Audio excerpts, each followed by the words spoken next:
Today is August 20th. Welcome on in to Daily Cards Live here on ClaibsOnline.com. I'm Joe Roderick, joined alongside by Bob Ramsey and Rammer. Cardinal off day yesterday, a chance to, recover from a really bad week of baseball at a time when they can't play bad baseball. Well, they can, and they do, and they're done.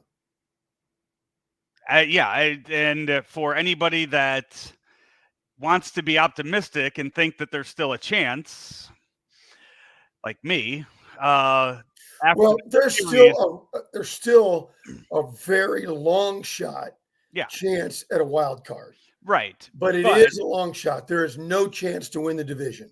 And this is the week right now where all of that can just be put to bed. Yeah.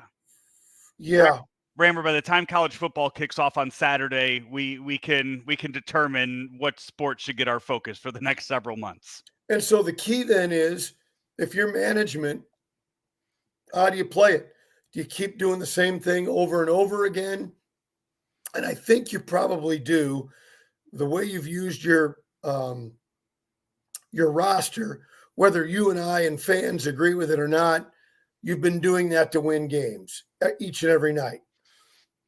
By the time Memorial Day rolls around, unless there's some sort of dramatic change, then I think it's probably time to play even more of the kids, even though I might add, other than Wynn and Burleson, the other kids haven't done anything.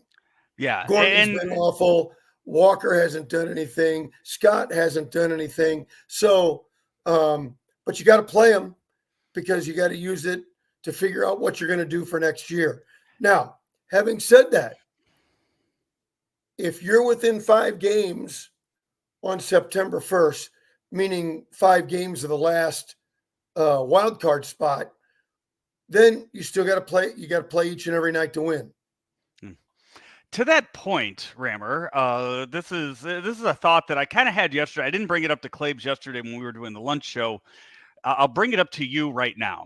As we sit here and we look at September rosters expanding by 3, and you mentioned playing the young kids, and Mason Wynn solidifying himself as the starting shortstop of the future with this team. I wonder if there is a conversation to be had of parting ways with Brandon Crawford, thanking him for his time here, and maybe for the last month of the season, he goes to San Francisco and he ends his career where it all started and where he played almost every single inning of his career. Well, that'd be a nice thing to do. What's his point on this team? I mean, what's the purpose of him on this team right now? No, you don't need him. It was to be a safety valve if Mason Wynn didn't perform to where they thought he would. He's done that. You have 6 weeks left in the season. Okay, you know what? Hey, go there, get your swan song. If this is the end of your career, just go there and do that. The Giants aren't making the playoffs this year either, so I'm sure that's a reunion that would happen that all sides would benefit from. Yeah, I don't know which pitcher, probably McGreevy. And then do you bring up one pitcher? The Cardinals are always so nervous Nelly about overuse. They might bring up 3 pitchers and leave Sajaci and Baker in the minors. That's not what I would do. I think we baby the pitchers too much. Oh, I'm tired. Hey, 162 games. You got to perform. And if you can't handle the workload, maybe another job is what you need to do. When do you start looking at, I guess, allowing guys to audition for next season? Is that something you're doing right now as well? With Scott, for sure. Scott and Walker, for sure. What about a guy? Let me throw a name out there for you. What about the role of Ivan Herrera? That's going to be really interesting because the Cardinals clearly fell in love with Pages. Rightfully so. He has done everything they have asked and more, and greatly improved his hitting from where it was the first month of the season. But he hasn't out-hit Herrera, in my view. Herrera can hit, but Pages appears to be. I'm not an expert on defensive catching. That would be your bailiwick as a former catcher. but Pages is, I think, considered a better defender at this point in time. It doesn't mean, look, anybody can play defense. How dedicated are you to doing it? And that'll be the challenge for Herrera. The Cardinals tonight will start a 3-game series with the Brewers in town. Brewers 72-52, Cardinals 61-63.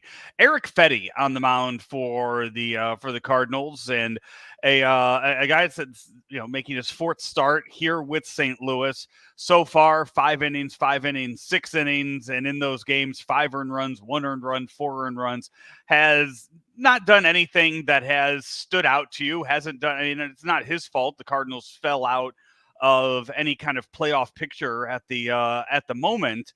But it would be nice to see him get about 6 more starts, 7 more starts as the remainder of the season goes, and have an idea of what you have next year in him. And we know he'll be on the Cardinals next season, unless they trade him. He's under contract for the 2025 season.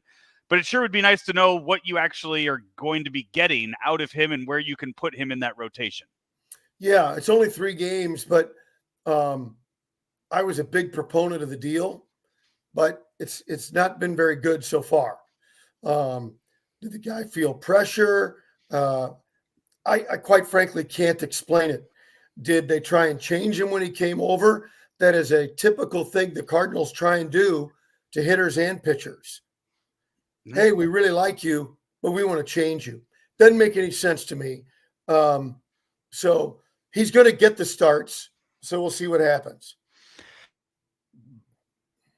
The other things go right now with the Cardinals. We mentioned 5 games back of the wild card. I mean, it would take a great run the final month of the season to put them in one of those spots. One that it technically isn't out of the realm of possibility when you look at some of the injuries that have happened to teams that are in front of them. You have trying to think. I wanted to say Freddie Freeman, Austin Riley. He's out 6 to 8 weeks now with the fractured hand. You had the guy from not Arizona. Who else got hurt? Somebody else just got hurt too. Just the other day in the wild card. It's Mets player. I think just got hurt the other day too. So you're having injuries of teams that are in front of you at the moment, and opportunities to possibly jump ahead. But given the schedule in front of you, you're going to have to play the best baseball that they've played all season right now, and that's just something that hasn't happened. Yeah. The whole thing offensively comes down to Goldie and Arenado. Relative to their career numbers, they've had awful seasons. Yeah. And they were going to hit 3 and 4 for you. So you take the absolute heart of your lineup out of any team in baseball, and they're not going to win. That's unfair pitching. But hey, there's a lot of things that went wrong with the team. But if Goldie and Arenado played to their career averages, this team would be in the wild card and still able to make a run at the Brewers. That anybody who wants to dispute that isn't watching the same game I'm watching. Ketel Marte hurt the other day, so that is that's who it is that got hurt. So that is that's the other one to look at. Do you feel like I'm being cruel to the big boys? No, okay. No, not at all. So it's again, it's it's amazing what 1 week of baseball can do, but it sucks. It flat out sucks where they are right now with the way the season has gone. You know what's really odd on the whole deal? The plan to upgrade the bullpen was a good one, well executed. The bullpen has been good. I know last week they blew a couple games, but that's going to happen over the course of the season. You can't get too high or too low based on a game or even a series. Unlike really all the other sports, baseball is a marathon grind. And that's how teams are evaluated. Then in October, it completely changes and it becomes a tournament. But in the regular season, it's all about consistency in the grind. The bullpen has been good. Starting rotation, bad. Offense, bad. It's really very frustrating for us Cardinal fans. Yeah, it is. No lineups out just yet. Those will come later on this afternoon. Until then, that's going to wrap it up for our show today here on Daily Cards Live, brought to you as always by Munganast St. Louis Acura and Rammer, also Royal Banks. Royal Banks of Missouri. You know, I was just talking to those guys with about a car loan and getting the right rate. And just every banker at Royal Banks knows their business. They know customer service. They know how to get you where you want to go financially. 314-212-1500. And, of course, go online to royalbanksofmo.com. Royal Banks, where better service means better banking. Member FDIC, an equal opportunity lender. He's Bob Ramsey. I'm Joe Roderick. We'll talk to you next time right here on Daily Cards Live. Munganast St. Louis Acura is making room for the 2025 MDX, so that means great deals for you on the 2024 MDX. We have over 100 2024 MDX models in stock, and you get financing as low as 3.9% for up to 60 months. Or you can lease a new MDX for just $559 per month for 36 months. Or get the MDX technology model for just $589 per month for 36 months. Munganast St. Louis Acura, better than ever for you.